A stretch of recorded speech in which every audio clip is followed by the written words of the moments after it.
الحمد للہ العزیز الغفار والصلاة والسلام علی سید الابرار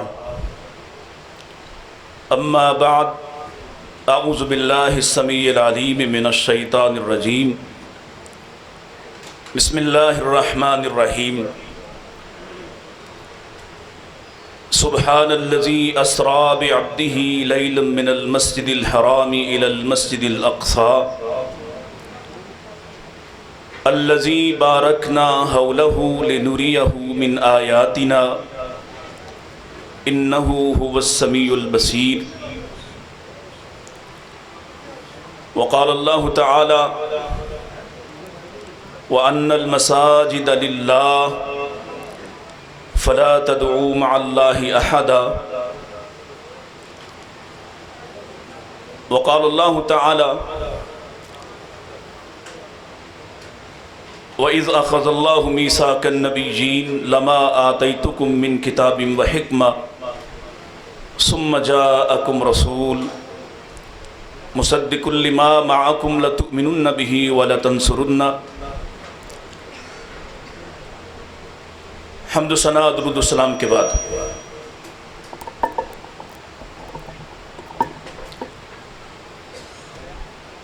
میں شکر گزار ہوں سب سے پہلے خطیب ابن خطیب جگر گوشہ ولی کامل حافظ عبداللہ شیخ پوری رحمہ اللہ تعالی کا، اور اس لیے بھی شکر گزار ہوں کہ میں اس نسل سے تعلق رکھتا ہوں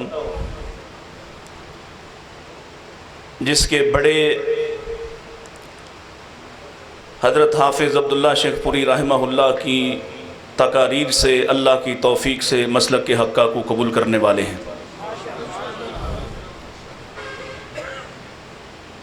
اور آج ان کے بیٹے کی دعوت پر میں واقعتاً شرف محسوس کرتا ہوں کہ آپ سے ہم کلام ہونے کا مجھے شرف عطا کیا گیا ہے۔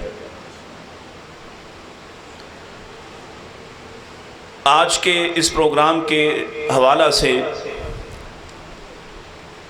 میرے ذمے یہ عنوان ہے کہ اقصیٰ کے اصل وارث کون ہیں۔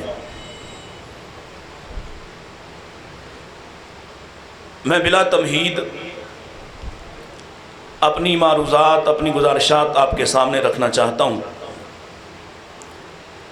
موسم بھی شدید ہے اور آپ کی محبت بھی شدید ہے، اور میرے بعد انشاءاللہ محقق عالم اہل حدیث کا فخر اور شان جناب پروفیسر عبدالرزاق ساجد صاحب انشاءاللہ تفصیلی خطاب آپ سے کریں گے۔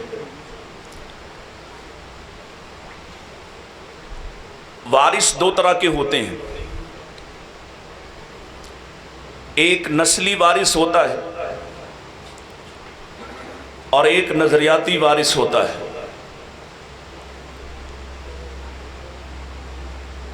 جہاں تک نسلی وراثت کی بات ہے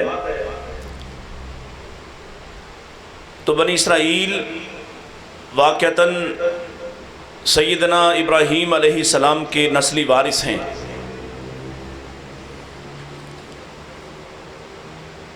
اسی طرح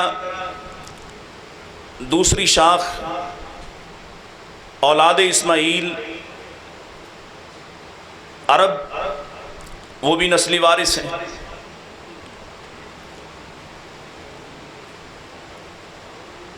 میرے چند ایک دلائل سے میں یہ بات آپ کے سامنے رکھنا چاہتا ہوں کہ اللہ کے ہاں دین کی وراثت نسل کی بنیاد پر نہیں ہے۔ اللہ کے ہاں دین کی وراثت، دینی شعائر کی وراثت نظریے کی بنیاد پر ہے، اور اس ضمن میں میں پہلی مثال سیدنا نوح علیہ السلام کے حوالے سے عرض کرنا چاہوں گا۔ قرآن مجید آپ کے سامنے موجود ہے۔ جناب نوح علیہ السلام نے جب اللہ سے دعا کی ہے کہ اللہ ان کافروں میں سے کسی ایک کو بھی نہ چھوڑنا، اور پھر اپنی کشتی پر سوار ہو گئے، اسی حال میں اسی دوران قرآن کہتا ہے کہ اپنے بیٹے کو دیکھا جو پانی کے اندر تھا، اور اس سے کہا یا بنی ارکب معنا، اے میرے بیٹے ہمارے ساتھ سوار ہو جا، آج اللہ کے عذاب سے اور کوئی چیز بچانے والی نہیں ہے۔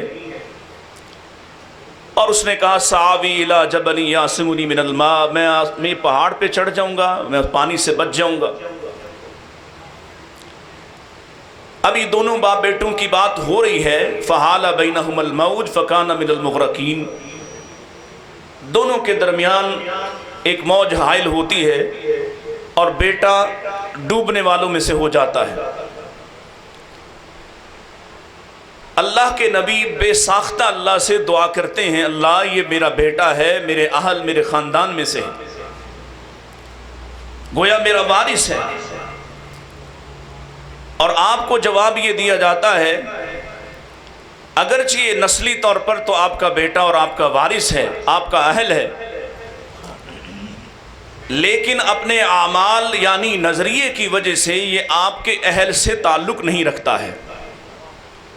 انہو عمل غیر صالح، اس کے اعمال صالح اچھے اعمال نہیں تھے، اس کا عقیدہ نظریہ اچھا نہیں تھا، لہذا بیٹا ہونے کے باوجود بھی جو شرف اور جو فضیلت اسے حاصل ہونا چاہیے تھی وہ نہیں مل رہی، اس وجہ سے کہ یہ آپ کی نسل سے تو ہے لیکن آپ کے نظریے سے وفادار نہیں ہے۔ بنی اسرائیل سیدنا یعقوب علیہ السلام کی اولاد ہیں، اور سیدنا ابو ذر غفاری رضی اللہ تعالیٰ عنہ کی اس حدیث سے اس بات کو سمجھیے کہ انہوں نے نبی کریم علیہ السلام سے یہ سوال پوچھا، یا رسول اللہ صلی اللہ علیہ وسلم دنیا میں سب سے پہلی مسجد کون سی ہے؟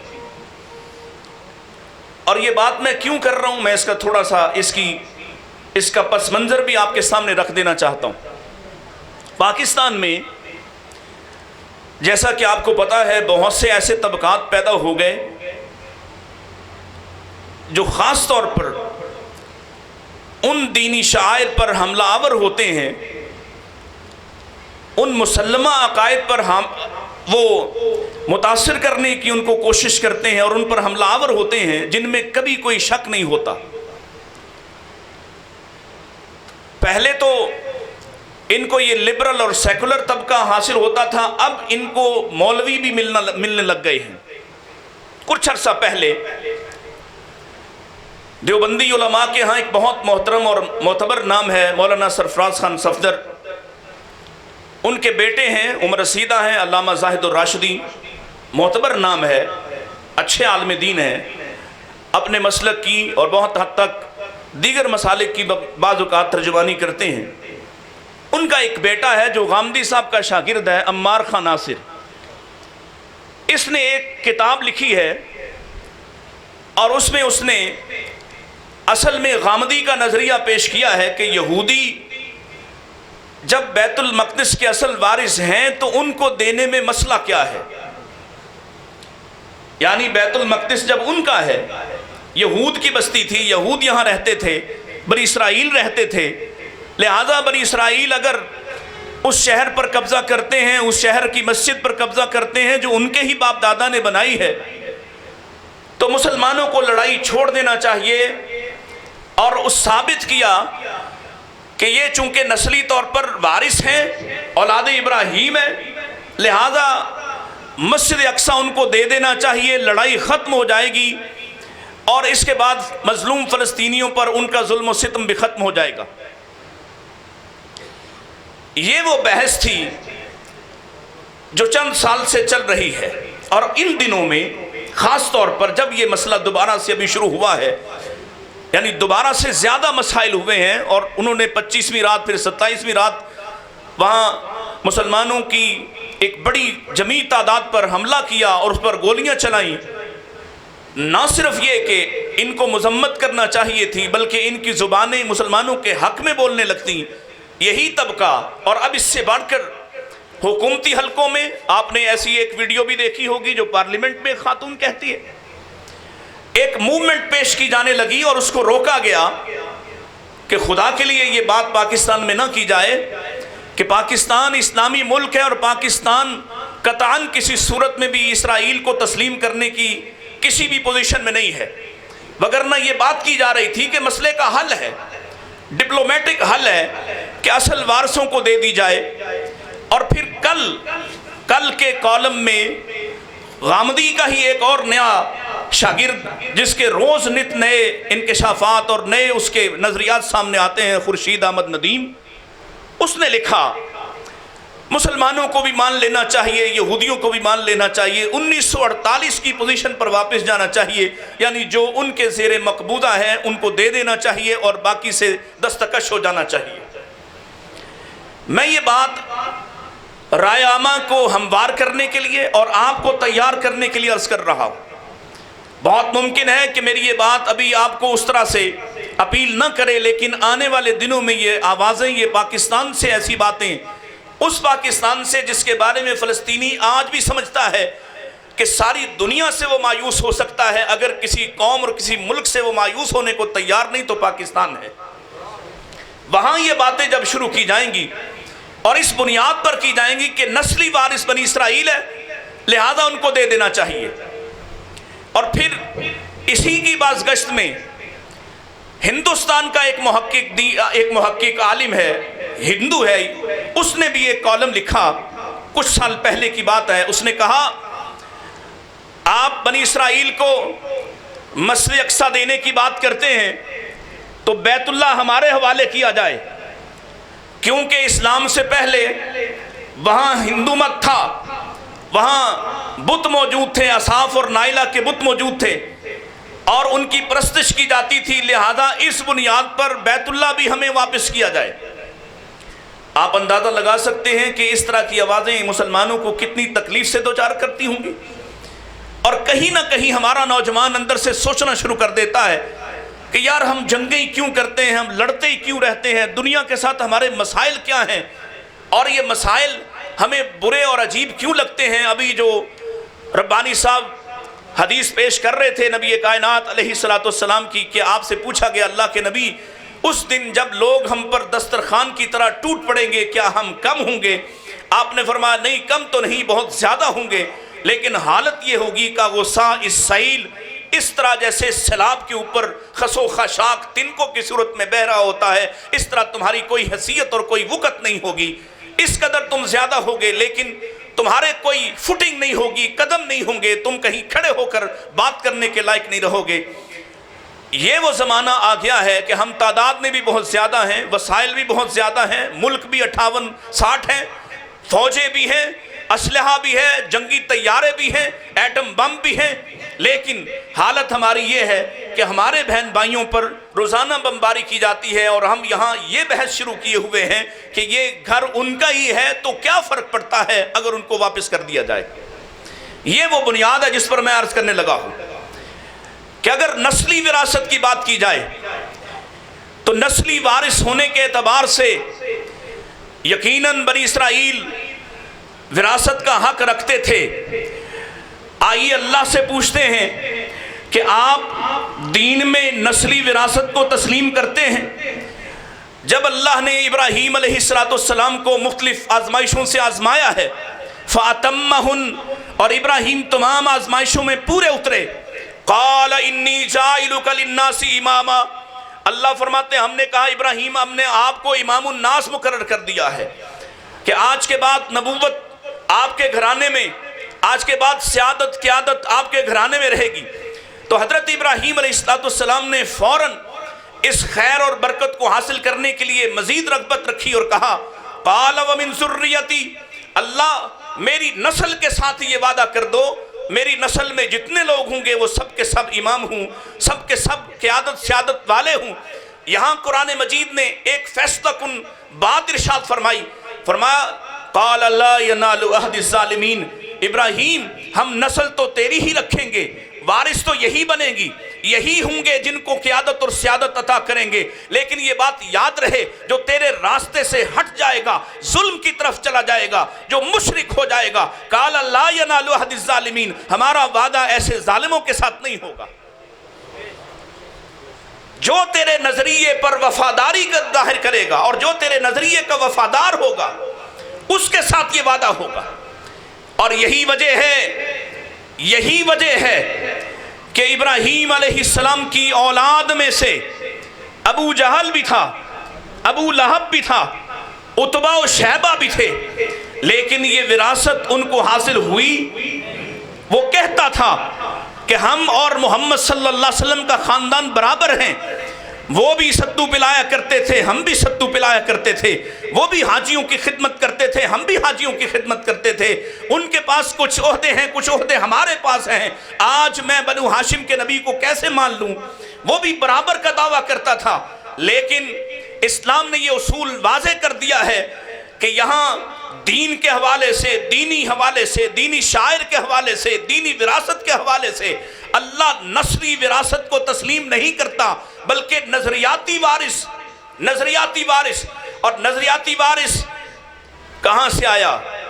کئی سو میل، ہزاروں میل دور سے چل کر ایک لمبا چکر کاٹ کے وہاں کتنے شہروں سے ہوتا ہوا مدینہ آیا ہے، اور مدینہ میں آپ کے آنے کا انتظار کر رہا ہے، اور پھر آپ پر ایمان لانے والا بنا، میرے نبی کے ساتھ بیٹھا تھا، اور میرے نبی نے ارشاد فرمایا اے اہل فارس میں سے بعض لوگ تو ایسے بھی ہیں، اگر لو کان الایمان عند الثریا، اگر ایمان ثریا ستارے کے پاس بھی ہوتا، آسمان کا وہ ستارہ جو سب سے بلند ہے، اگر ایمان ثریا ستارے کے پاس بھی ہوتا تو یہ اہل فارس وہاں بھی ایمان کے لیے پہنچ جاتے۔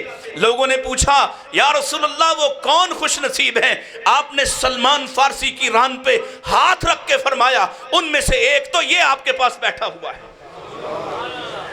یہاں نظریاتی وراثت چلتی ہے، چاہے وہ فارس سے چل کے آنے والا ہو۔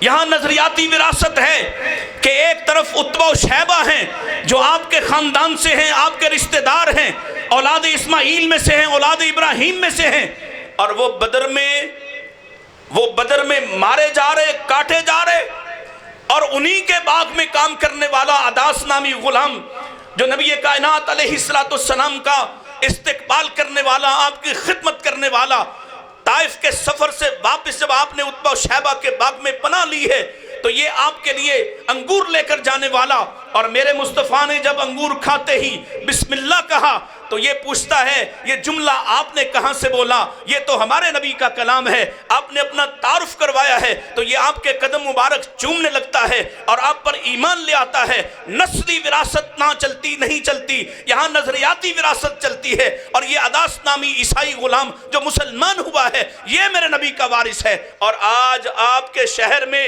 میرے نبی کے وارث عبد الرحمن شیخو پوری ہیں۔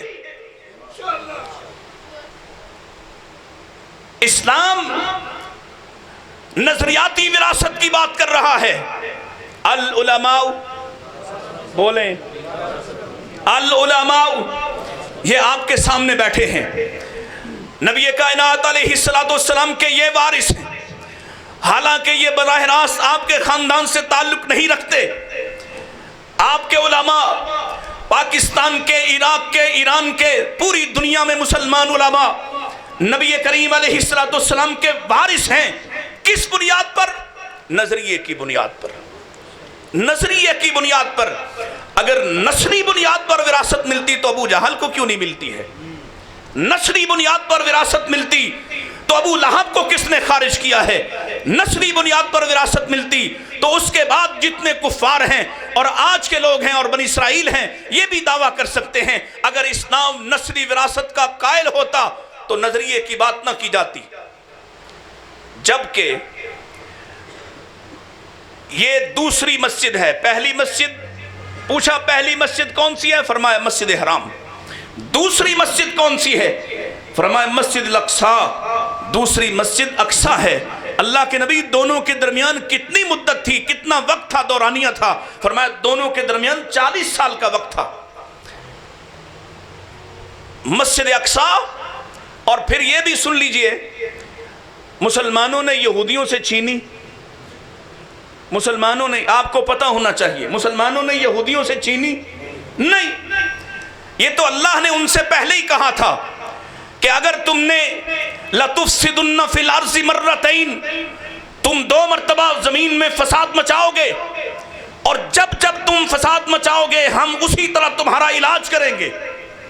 انہوں نے فساد مچایا، پہلا فساد مچایا تو اللہ نے جالوت کو مسلط کر دیا، اور اس طرح سے وہ ان کے فجاسو خلال الدیار، ان کے گھروں میں گھس کر ان کو ریزہ ریزہ کر دیا، منتشر کر دیا، اور پھر جب یہ ان کو اللہ نے دوبارہ حکومت طاقت عطا کی داؤد علیہ السلام کے ذریعے سے، اور ایک عرصہ یہ وہاں رہے، اور پھر انہوں نے اسی طرح کی حرکات کی، اسی طرح کے افعال انجام دیے۔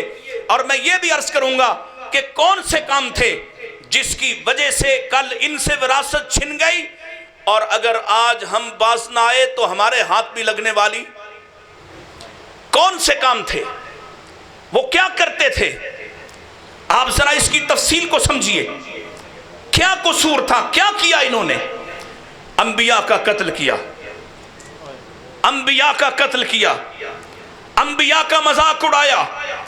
موسیٰ علیہ السلام کے بارے تو اللہ کے قرآن نے شہادت دی، اتنا ستایا موسیٰ کو، اتنا ستایا، حالانکہ وہی موسیٰ نجات دہندہ ہیں، وہی موسیٰ ان کو وہاں سے نکال کر لانے والے ہیں، اسی موسیٰ سے مختلف معجزات کے ذریعے ان کو مختلف بلاؤں سے، مصیبتوں سے چھٹکارا ملتا ہے، اسی موسیٰ کی دعاؤں سے آسمان والے نے ان پر نعمتوں کی بارش کی ہے۔ دوسرا قصور، اللہ کے دین میں تصرفات کرنے والے ہیں۔ موسیٰ علیہ السلام تورات لینے گئے ہیں، اور پیچھے سے انہوں نے بچڑا بنا کر اللہ کے برابر معبود بنا لیا ہے، شرک کرنے والے ہیں۔ اور سچ بتاؤ، پتہ ہے آج مسلمانوں کو مار کیوں پڑ رہی؟ میرے نبی کہہ گئے تھے تم اپنوں سے پہلوں کی طرح ہو جاؤ گے، تم ان کے حسب منکبیہ، تم ان کے شانہ بشانہ چلو گے، حتیٰ کہ اگر وہ کسی بھل میں گھسے تو تم بھی گھسو گے، حتیٰ کہ فرمایا اگر ان میں سے کسی نے اعلانیہ اپنی ماں کے ساتھ بدکاری کا ارتکاب کیا ہو تو تم بھی کرو گے۔ تم نے بھی وہی کیا، اسی لیے مار پڑ رہی ہے، اسی لیے ذلت و خواری ہے۔ یہ امتحان صرف فلسطینیوں کو تو نہیں ہے، امت کے ہر طبقے کا امتحان ہے۔ اور سبب کیا ہے؟ تم نے اپنوں سے پہلے بنی اسرائیل سے سبق نہیں سیکھا، تم نے بھی وہی کچھ کیا جو وہ کرتے تھے، تم نے بھی دین میں تصرفات کیے، تم بھی ہیلہ ساز ہو، ہیلہ باز ہو، اور وہ بھی ہیلہ باز تھے، ہیلہ اختیار کیا۔ یوم السبت یاد ہے، ہفتے کے دن والے یاد ہے؟ میں صرف اشارے کر رہا ہوں تاکہ وقت کم لگے۔ ہفتے کے دن والے کیا کیا انہوں نے؟ اللہ کی شریعت کو، اللہ کی حدود کو پامال کرنے کے بہانے تراشتے ہیں۔ اس وجہ سے اللہ نے ان سے وراثت کو چھین لیا ہے۔ شرک کرتے ہیں، قبر پرستی کے اندر اس کے مرتکب ہیں۔ میرے نبی علیہ السلام رحمت کائنات ہیں، اور آپ کی زندگی کی آخری باتوں میں سے کہیں آپ ارشاد فرما رہے 3 دن پہلے، لعن اللہ الیہود والنصارى، اللہ لعنت کرے یہود و نصارہ پر۔ میرے نبی معین لعنت نہیں کرتے تھے، اس کے باوجود آخری دنوں میں، زندگی کے آخری ایام میں آپ نے معین لعنت کی، لعن اللہ الیہود والنصارى۔ کس سبب سے؟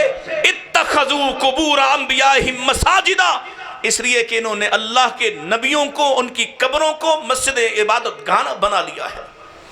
اور آخری دن کی بات آپ ارشاد فرماتے ہیں، یہ اس سے بھی سخت بات ہے، قاتلہم اللہ الیہود والنصارى، اللہ ٹکڑے ٹکڑے کرے یہود و نصارہ کے۔ سبب کیا ہے؟ اتخذوا قبور انبیائہم مساجدا۔ یہ وہ لوگ ہیں جن سے اس وراثت کو چھین لیا، ان اسباب کی وجہ سے۔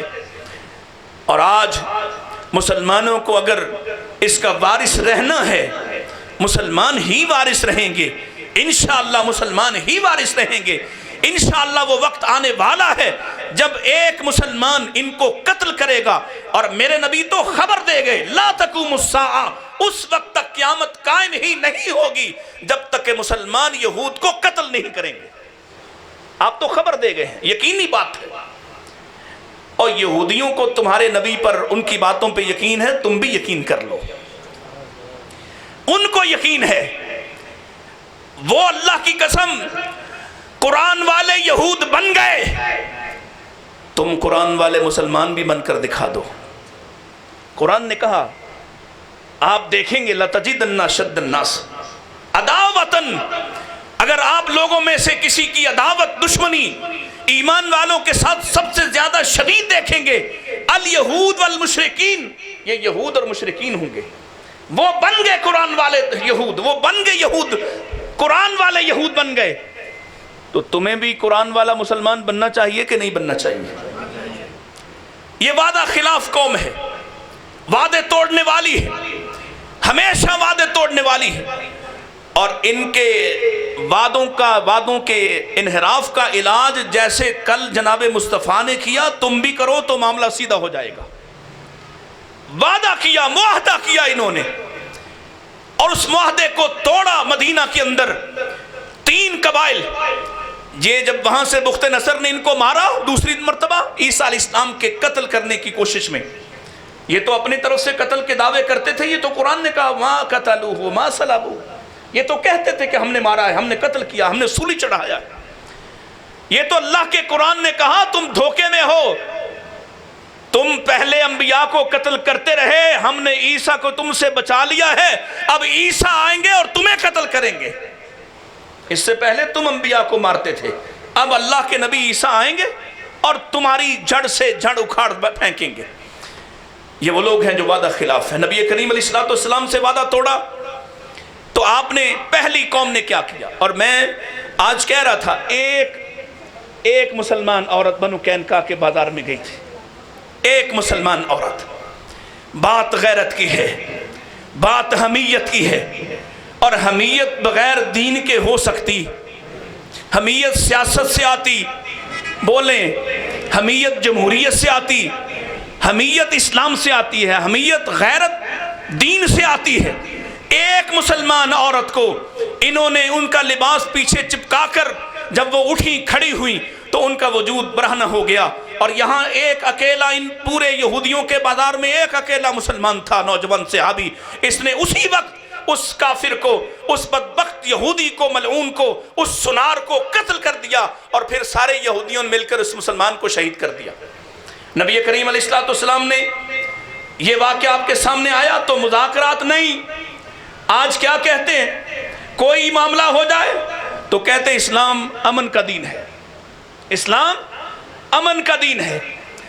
سلامتی کونسل میں ہم بھیک مانگتے پھرتے ہیں کہ اسلام امن کا دین ہے، وہ تمہاری بہو بیٹیوں کے ساتھ ظلم، زیادتی، جبر، استبداد کریں اور تم راگ الاپو کہ اسلام امن کا دین ہے۔ کہاں، کس نے کہا؟ اسلام کا یہ سلوگن تمہیں کس نے دیا ہے؟ اسلام سلامتی ہے، اور کہیں اسلام یہ بھی کہتا ہے وَقَاتِلُوهُمْ قَاتِلُوهُمْ حَتَّى لَا تَكُونَ فِتْنَةٌ، اس وقت تک ان سے جہاد کرو، قتال کرو جب تک کہ فتنہ ختم نہیں ہو جاتا ہے۔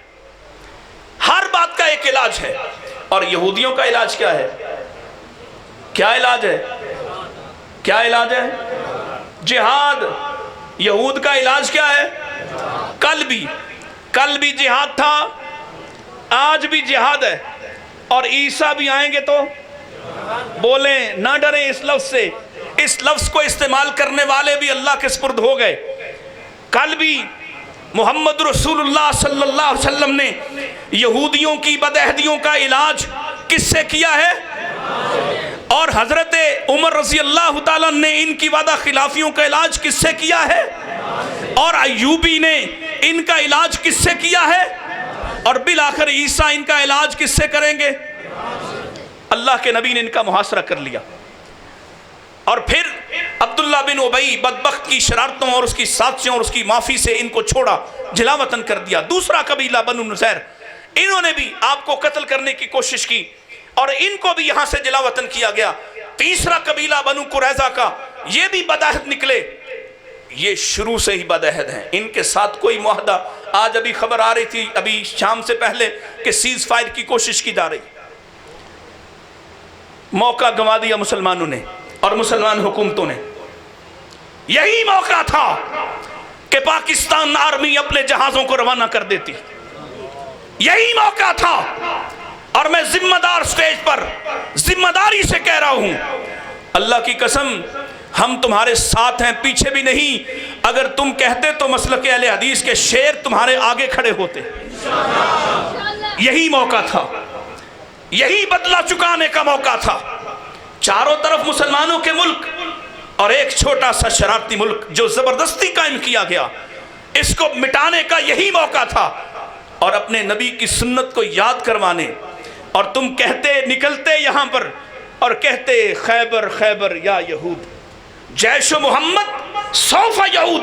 ایک دفعہ پھر تم جاتے، جیسے کل ان کی بدعہدیوں، کل ان کی سازشوں کا علاج اللہ کے نبی نے جہاد سے کیا تھا، آج بھی ان کا علاج جہاد سے کر کے دیتے. پھر تم دیکھتے کتنا امن قائم ہوتا.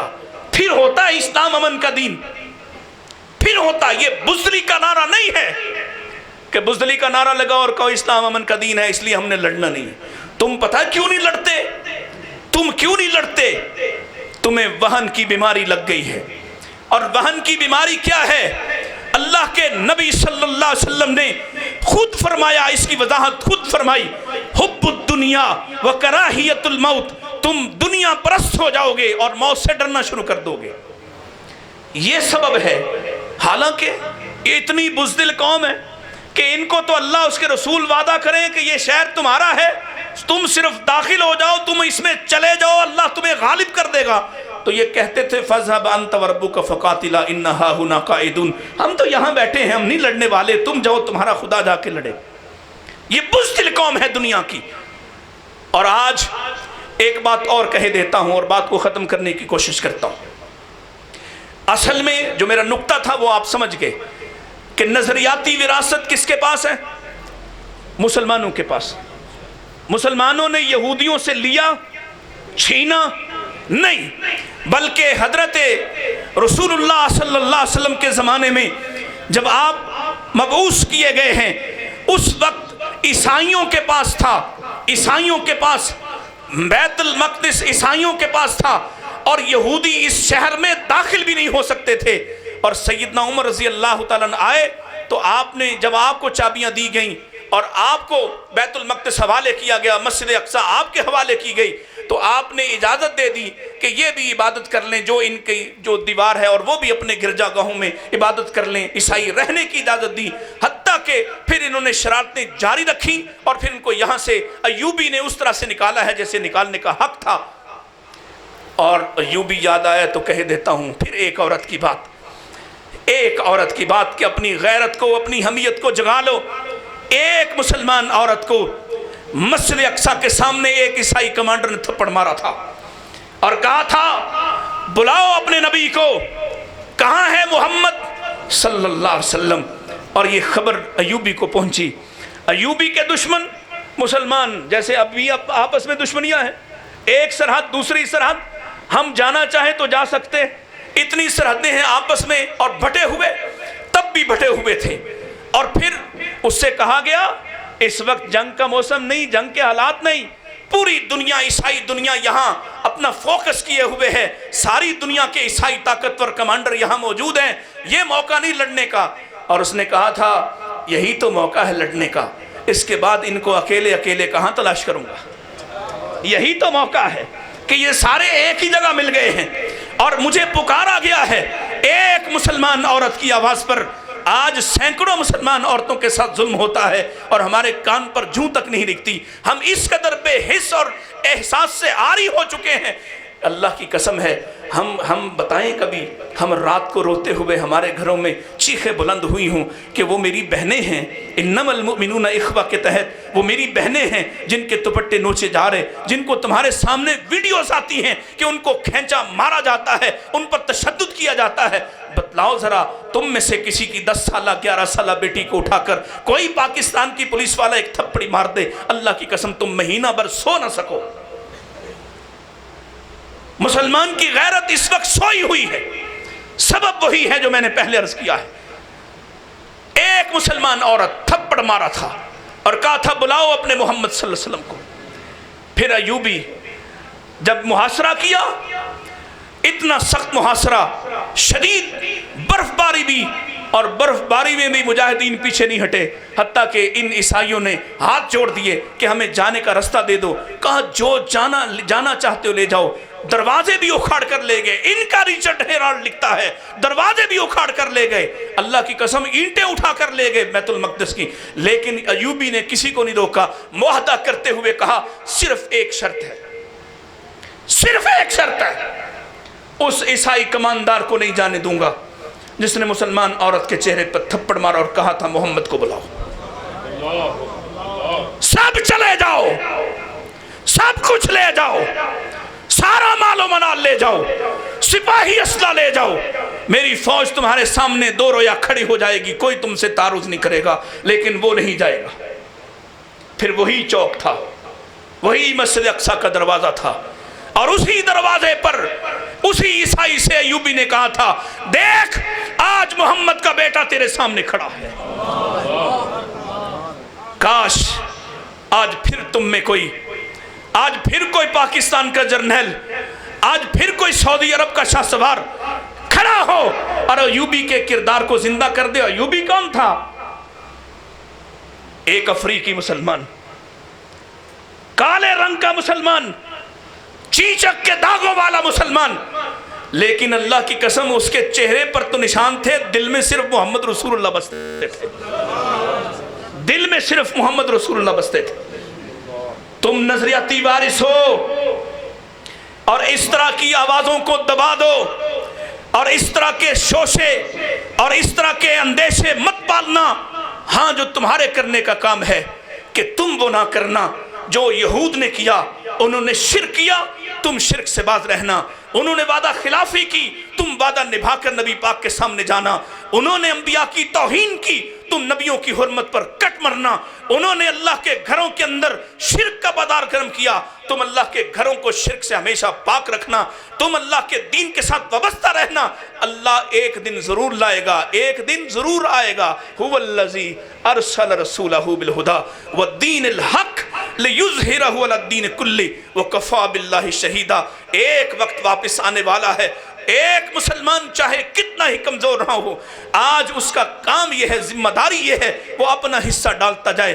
وقت آئے گا، لوٹ آئے گا، اللہ تمہیں غالب بھی کر دے گا، اللہ تمہیں فتح یاب بھی کرے گا، اور انشاءاللہ دنیا سے یہود کا خاتمہ بھی ہوگا. اور اللہ کے فضل و کرم سے یہ مسجد آزاد ہو کر ان 3 مساجد میں جن کی طرف ثواب کی نیت سے سفر کیا جا سکتا ہے ان میں سے دوبارہ انشاءاللہ پوری دنیا کے مسلمانوں کے لیے کھول دی جائے گی. لیکن فرق یہ پڑے گا کہ تم آج کس نظریے کے ساتھ کھڑے ہو. کیا تم نظریاتی وارث ہو؟